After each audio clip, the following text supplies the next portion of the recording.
morning students. This is online class of Pravidhi Mahavidyalaya BLLB second semester and subject is English. Today's topic is subordinating conjunction. Yesterday I gave you introduction of subordinating conjunction. We will go through it in this class.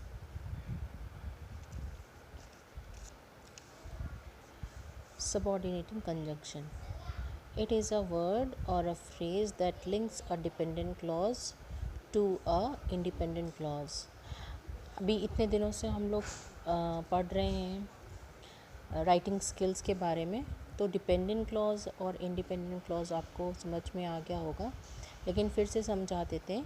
Dependent clause वो clauses होते हैं जो sentence को complete नहीं करते हैं और ये किसी और सेंटेंस पे डिपेंड होते हैं। ठीक है, इनका खुद का कोई मीनिंग नहीं बनता है जब तक कि ये किसी दूसरे सेंटेंस के साथ जुड़ नहीं जाते। और इंडिपेंडेंट क्लॉज तो ये होगा कि जो सेंटेंसेस के खुद की मीनिंग होती है उसको किसी भी सेंटेंस के साथ जुड़ने की आवश्यकता नहीं होती है, they are independent. Okay, so subordinating clause क्या होते हैं? सबऑर्डिनेटिंग कंजंक्शन क्या होते हैं? इट इज़ अ वर्ड और phrase that links a dependent clause to an independent clause. ठीक है, डिपेंडेंट क्लॉज को इंडिपेंडेंट क्लॉज के साथ लिंक करते हैं, उन्हें हम क्या कहेंगे, या उन वर्ड्स को क्या कहेंगे? सबऑर्डिनेटिंग कंजंक्शन कहेंगे। डिपेंडेंट क्लॉज अभी मैंने बताया, also known as a subordinate clause. इन्हें सबऑर्डिनेट क्लॉज भी कहा जाता है। डिपेंडेंट क्लॉज को having two points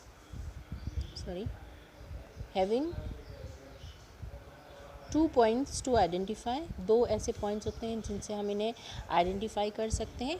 it does not express a complete unit of thought on its own. इनका सेंटेंस में खुद का कोई मतलब नहीं है। जो सेंटेंस आप लिख रहे हैं उसका क्या हो रहा है, क्या समझ में आ रहा है, उससे कोई मतलब नहीं होता है, यानी कि ये कंप्लीट सेंटेंस नहीं होते हैं। ठीक है, and it can not stand as its own sentence, है ना। ये खुद के ऊपर सेंटेंस खड़े नहीं हो सकते या इनके किसी दूसरे सेंटेंस के साथ जुड़ना होता है। ठीक है, सो हम इन्हें डिपेंडेंट क्लॉज, ये डिपेंडेंट सबऑर्डिनेट क्लॉज कहेंगे।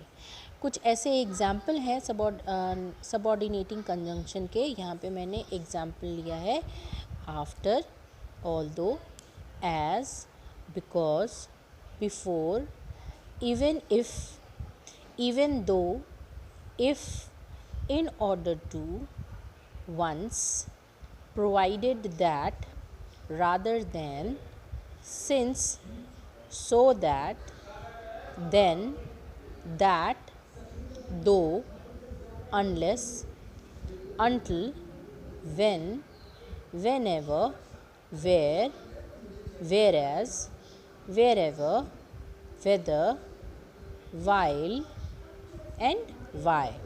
Okay, these are the example of subordinating conjunction. In words को हम इस्तेमाल करके डिपेंडेंट क्लॉज को इंडिपेंडेंट क्लॉज के साथ जोड़ेंगे तो वो क्या हो जाएंगे? ये क्या है? सबऑर्डिनेटिंग कंजंक्शन है, जिससे वो कंप्लीट सेंटेंस बनेंगे। ठीक है, अभी कुछ एग्जाम्पल्स मैंने लिए हैं इसमें सबऑर्डिनेटिंग कंजंक्शन के। First one is, I often sit down to write article after my children eat breakfast। जैसा कि यहाँ पे सेंटेंस है I often sit down to write article, है ना। ये कंप्लीट सेंटेंस नहीं हो रहा है, इसमें हमने आफ्टर यूज़ किया है। जब आर्टिकल कैसे लिखते हैं? जब मेरे बच्चे ब्रेकफास्ट करते हैं तो, है तो ये this is subordinating conjunction. Although क्या है? Although it is a beautiful day outside, I plan on working inside at my computer. ठीक है, so here it is although it is a beautiful day outside, I plan on working inside at my computer. ठीक है, उसी तरह से this one is हमारा subordinating conjunction है, जिससे दो सेंटेंसेस जुड़ रहे हैं और एक कंप्लीट मीनिंग बता रहे हैं, है ना।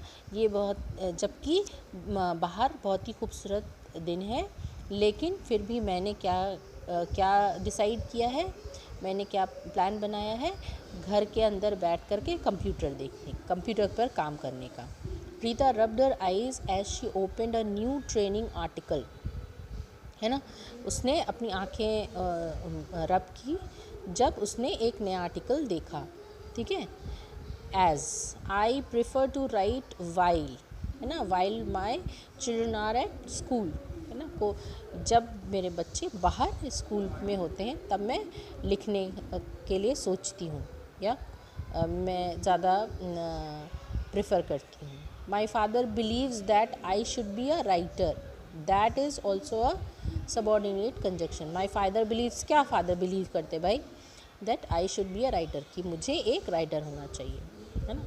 He inspires me always because he believes in me, है ना। ही इंस्पायर्स मी ऑलवेज, क्यों इंस्पायर करते हैं, क्योंकि वो मुझ में विश्वास रखते हैं, क्योंकि मुझे में विश्वास रखते हैं, ठीक है। He work so hard that he can provide everything we need, बहुत मेहनत करते हैं, क्यों मेहनत करते हैं, ताकि वो हमें हर चीज़ दे सकें जो हमें ज़रूरत है, ठीक है ना। I trust him because he is a trust वर्दी पर्सन, मैं क्यों उस पर विश्वास करता हूँ, क्योंकि वो एक बहुत ही विश्वसनीय व्यक्ति है। क्योंकि ये दो ऐसे सेंटेंसेस के बिना एक sentence, complete sentence with a meaning नहीं बनता है, ठीक है। तो आई ट्रस्ट हिम किस पे, क्यों, है ना, ये सवाल इसमें आता है जिसे ये आगे का जो सेंटेंस है उसे पूरा कर रहा है विद अ सबऑर्डिनेटिंग कंजक्शन, ठीक है। My life will be blessed if I fulfil his dreams, ना मेरी ज़िंदगी अब बहुत ब्लेस्ड हो जाएगी जब मैं उनके सपनों को पूरा करूँगा, ठीक है। I started writing when I was 8, मैंने लिखना शुरू कब किया, जब मैं 8 साल का था, ठीक है। आई स्टार्टेड राइटिंग, कब स्टार्ट किया भाई, उसके लिए ये, है ना। तो इस तरह से व्हेन सबऑर्डिनेटिंग कंजक्शन हुआ आई वॉज 8, जबकि मैं 8 साल का था, और सबऑर्डिनेटिंग कंजक्शन व्हेन हो गया, ठीक है। ये ऐसे सेंटेंसेस हैं जिनमें सबऑर्डिनेटिंग कंजक्शन है। इस और भी सबऑर्डिनेटिंग कंजक्शन और उनको कैसे डिवाइड करेंगे ये हम नेक्स्ट सेशन में पढ़ेंगे। आई होप आपको सबऑर्डिनेटिंग कंजक्शन अब समझ में आ गया होगा। So for today's class this much is here, so thank you, stay home, stay safe.